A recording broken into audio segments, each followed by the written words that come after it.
Ստամբուլի քաղաքապետ Էքրեմ Իմամօղլուի կալանավորումից հետո Թուրքիայի մի շարք քաղաքներում ցույցերը շարունակվել են, ոստիկանների եւ ցուցարարների միջև բախումներ են եղել։ Արցունքաբեր գազ, մահակներ եւ ջրցան մեքենաներ են կիրառվել, կան վիրավորներ։ Հարյուրավոր քաղաքացիներ են բերման ենթարկվել։ Նրանց թիվը ըստ պաշտոնական տվյալի հասնում է 1200-ի։ Հիշեցնենք, որ Իմամօղլուն մեղադրվում է կոռուպցիայի, փողերի լվացման եւ ահաբեկչության հետ կապ ունենալու համար։ Քաղաքական գործիչը սակայն հերքում է բոլոր մեղադրանքները։ Ընդդիմության համոզմամբ Էքրեմ Իմամօղլուի դեմ հարուցված գործը քաղաքական դրդապատճառներ ունի, քանի որ նա համարվում է առաջիկա ընտրություններում Ռեջեփ Էրդողանի հիմնական մրցակիցը։ Ցույցերի ֆոնին Էրդողանը մեղադրել է ընդդիմությանը երկրում քաոսային իրավիճակ ստեղծելու եւ Թուրքիայի տնտեսությանը հարվածելու համար։ Գերմանիայի ԱԳՆ-ն անդրադարձել է Իմամօղլուի եւ ընդդիմադիր այլ պաշտոնյաների կալանավորմանը, նշել՝ դա լուրջ հարված է Թուրքիայում ժողովրդավարությանը։ Գերատեսչությունը հույս է հայտնել, որ դատաքննությունը կիրականացվի օրենքի գերակայության սկզբունքներին համապատասխան։ ԱԳՆ-ից նաեւ նշել են, ժողովրդավարությանը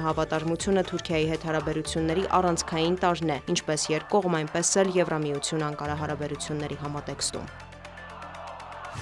Президентом Республики Беларусь избран Александр Григорьевич Лукашенко. Ալեքսանդր Լուկաշենկոն պաշտոնապես ստանձնել է Բելարուսի նախագահի պաշտոնը արդեն 7-րդ անգամ։ Երթմնակալության արարողության ժամանակ նա խոստացել է՝ երբեք չի դավաճանի եւ չի լքի իր ժողովրդին։ Բելարուսը կանգուն է եւ միշտ կլինի, չտրվելով սադրանքներին։ Բելարուսում ավելի շատ ժողովրդավարություն կա, քան այն երկրներում, որոնք իրենց անվանում են դրա էտալոն։ Բելարուսի զարգացման մոդելը մարտահրավեր է նետում լիբերալ կեղծ արժեքներին, նշել է Լուկաշենկոն։ Նրա խոսքով հանրապետությունն ընտրել է անկախության եւ վստահ ապագայի ուղին։ Շնորհակալ եմ մարդկանց, որոնք շարունակում են արևմտյան դրամաշնորհներ ստանալ եւ արտերկրից մեզ դասեր տալ։ Ի հեճուկս հայրենիքը ծախածների մենք ավելի հզորացանք, հայտարարել է Բելարուսի նախագահը։ Նա նաեւ պնդել է, թե Բելարուսում խոսքի ազատության հետ խնդիրներ չկան, սակայն իշխանությունը թույլ չի տա, որ այն օգտագործվի վատ նպատակներով։ Լուկաշենկոն նաեւ մտահոգություն է հայտնել, թե ՆԱՏՕ-ի զորքերը Բելարուսի շեմին են եւ փորձում են ներքաշել երկիրը հակամարտության մեջ։ Նա հավելել է, Բելարուսն ունի բազմաթիվ ընկերներ, որոնց թվում են եղբայրական Ռուսաստանը եւ հզոր Չինաստանը։ Ես երջանիկ նախագահ եմ, իսկ Բելարուսն այն երկիրն է, որտեղ մարդիկ ցանկանում են ապրել։ Կանեմ հնարավոր է ժողովրդի վստահությունն արդարացնելու համար, եզրափակել է Ալեքսանդր Լուկաշենկոն։ Հիշեցնենք, 70-ամյա Լուկաշենկոն Բելարուսի նախագահի պաշտոնը զբաղեցնում է 1994 թվականից։